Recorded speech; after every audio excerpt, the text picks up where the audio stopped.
দীর্ঘ কয়েক ঘন্টা অপেক্ষা করার পর আজ সন্ধ্যা 5টা 30 মিনিটের পর থেকে SIR final voter list download করা যাচ্ছে। তবে এই মুহূর্তে বাংলা ভার্সন যে ভোটার লিস্ট সেটা ডাউনলোড হচ্ছে না।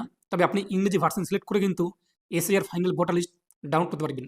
তো অবশ্যই আপনি ডাউনলোড করে দেখে নিন যে আপনাদের নাম লিস্টে রয়েছে কিনা। যদি লিস্টে আপনার নাম না থাকে, এর পাশাপাশি যদি আপনাদের নাম কিংবা আপনার পরিবারের বাকি ভোটারদের নামের পাশে আন্ডার অ্যাডজুডিকেশন এরকম লেখা থাকে, তাহলে কি এই ভোটারের নাম বাতিল হয়েছে নাকি কী পর্যায়ে রয়েছে তা আলোচনা করবো আজকের ভিডিওতে। যাদের যাদের নামের পাশে এরকম আন্ডার অ্যাডজুডিকেশন লেখা রয়েছে, তাহলে আমাদের করণীয় কী রয়েছে স্টেপ বাই স্টেপ জানিয়ে দেবো আজকের ভিডিওতে। অবশ্যই ভিডিও আপনারা সম্পূর্ণ দেখবেন। আর আপনি যদি এখনও পর্যন্ত ভিডিওতে লাইক না করে থাকেন, অবশ্যই লাইক করে দিন। এর পাশাপাশি চ্যানেল সাবস্ক্রাইব করে পাশের বেল ক্লিক করে নোটিফিকেশন রাখুন পরবর্তী ভিডিও সবার আগে পাওয়ার জন্য। আর আপনি যদি ভিডিও আমাদের ফেসবুক পেজ MD360 এখানে দেখে থাকেন, অবশ্যই ফেসবুক পেজটি ফলো করুন। আর অবশ্যই ভিডিওটি প্রত্যেকে শেয়ার করে জানিয়ে দিন। আর আপনি যদি ফাইনাল ভোটার লিস্ট ডাউনলোড করে থাকেন তাহলে ভালো কথা। যারা ডাউনলোড করেননি, ভিডিও ডিসক্রিপশন বক্স এবং কমেন্টে লিঙ্কটি দিয়ে দিয়েছি, তো সেখানে ক্লিক করলে আপনি সরাসরি আর্টিকেলে আসতে পারবেন। এরপর এখানে আপনি আপনার জেলার পাশে রয়েছে PDF ডাউনলোড, এখানে ক্লিক করুন। এরপর এখানে আপনাদের ডিস্ট্রিক্ট, এর পাশাপাশি রাজ্য, এরপরে এসে ফাইনাল রোল 2026 এটা উল্লেখ করুন। তারপর বিধানসভা, তারপর নিচে দেখতে পাচ্ছেন ক্যাপচার কোড, যা শো হচ্ছে তা উল্লেখ করে দিন। কোন ভাষায় আপনি ভোটার লিস্টে চাচ্ছেন, ইংরেজি নাকি বাংলা, তা উল্লেখ করে দিন। তারপর নিচ থেকে আপনি আপনার ভোট গ্রহণ কেন্দ্র খুঁজে নিন। তারপর তার পাশের বক্সে টিকমার্ক করে ডাউনলোড সিলেক্টেড PDF এখানে ক্লিক করে ভোটার লিস্টে ডাউনলোড করে নিন। তো ভোটার লিস্ট ডাউনলোড হয়ে গেলে এরপর আপনি দেখে নিন যে তা আপনাদের নামের পাশে কী লেখা রয়েছে। কোনো লেখা নেই নাকি ডিলিট নাকি অ্যাপ্রুভ নাকি আপনাদের আন্ডার অ্যাডজুডিকেশন এরকম লেখা রয়েছে তা দেখে নিন। যে সমস্ত ভোটারের নামের পাশে আন্ডার অ্যাডজুডিকেশন এরকম লেখা রয়েছে তাদের কিন্তু নাম বাতিল হয়নি এবং তাদের নাম কিন্তু ফাইনাল ভোটার লিস্টেও উঠেনি, তার কিন্তু মাঝপথে রয়েছে।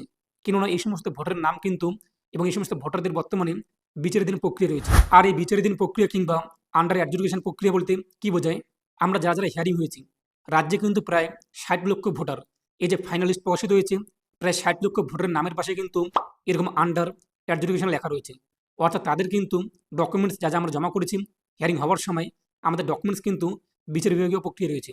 এবং আমরা প্রত্যেকে জানি, ইতিমধ্যে আপনারা খবরে জেনেছেন যে রাজ্যে এই যে ডকুমেন্ট যাচাই করার জন্য অবসরপ্রাপ্ত বিচারক থেকে শুরু করে বিভিন্ন আধিকারিকদেরকে নিয়োগ করা হয়েছে। তারা কিন্তু ডকুমেন্টস যাচাই ইতিমধ্যে শুরু করে দিয়েছে। এবং তারা যখন ডকুমেন্ট যাচাই করবে, যাচাই করার পর যদি মনে হয় এগুলো ঠিকঠাক রয়েছে ডকুমেন্টস, তাহলে আপনার নাম কিন্তু ফাইনাল ভোটার লিস্টে উঠে আসবে। এর জন্য আরেকটি কিন্তু সাপ্লিমেন্টারি লিস্ট প্রকাশিত হবে। এখন এই মুহূর্তে আপনাদের কোনো ডকুমেন্টস কোথাও জমা করতে হবে না, আপনারা অপেক্ষা করুন। যাদের যাদের নামের পাশে আন্ডার অ্যাডজুডিকেশন এরকম লেখা রয়েছে, তো আপনারা অপেক্ষা করুন যখন বিচার বিভাগ কিংবা আধিকারিকরা এগুলো আপনাদের যাচাই করে নেবে। ডকুমেন্টস ঠিকঠাক থাকলে আপনাদের নাম সাপ্লিমেন্টারি লিস্টে চলে আসবে। আর এখন প্রশ্ন, কবে এই লিস্ট প্রকাশিত হবে? এ নিয়ে এখনও পর্যন্ত নির্বাচন কমিশনের তরফ থেকে কোনো নোটিশ কিংবা ডেট কিন্তু দেওয়া হয়নি যে এই ডেটে যাদের যাদের আন্ডার অ্যাডজুডিকেশন প্রক্রিয়া রয়েছে কিংবা বিচারাধীন প্রক্রিয়া রয়েছে তাদের লিস্ট প্রকাশিত হবে। যখন জানিয়ে দেওয়া হবে আমি আপনাদেরকে সমস্ত আপডেট জানিয়ে দেবো। তবে টেনশন নেই, যাদের যাদের নামের পাশে আন্ডার অ্যাডজুডিকেশন এরকম লেখা রয়েছে টেনশন করবেন না। আপনি যদি ডকুমেন্টস ঠিকঠাক জমা করে থাকেন, অবশ্যই আপনার নাম কিন্তু উঠে যাবে এবং আপনারা যখন ভোট চলে আসবে ভোট কিন্তু দিতে পারবেন।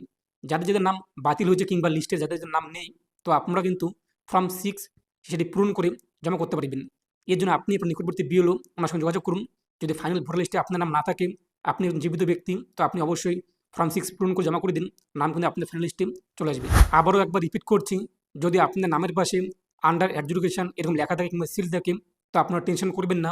যদি আপনি হিয়ারিং হয়ে থাকেন কিংবা আপনাদের পরিবারের সদস্যরা আপনারও হিয়ারিং হয়েছে, ডকুমেন্ট জমা করেছে, তো অবশ্যই আপনার নাম কিন্তু ফাইনাল লিস্ট অথবা সাপ্লিমেন্টারি যে লিস্ট প্রকাশিত হবে পরবর্তীতে সেখানে চলে আসবে এবং আপনার নাম কিন্তু বাতিল হয়নি।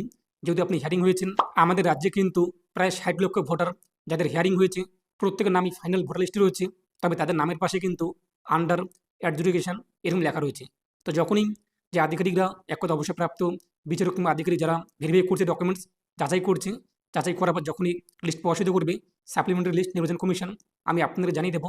সেখানে যদি আপনার নাম থাকে, তো আপনারা কিন্তু ফাইনাল ভোটার লিস্ট উঠে যাবেন এবং আপনারা কিন্তু ভোট প্রদান করতে পারবেন এবং আপনার ভোটার কার্ড কিন্তু যে কোনো কাজে ব্যবহার করতে পারবেন। তো এই নিয়ে আপনার মতামত কমেন্টে পেশ করুন আর অবশ্যই ভিডিওটি প্রত্যেকে শেয়ার করে জানিয়ে দিন। তো প্রত্যেকে ভালো থাকুন এবং সুস্থ থাকুন।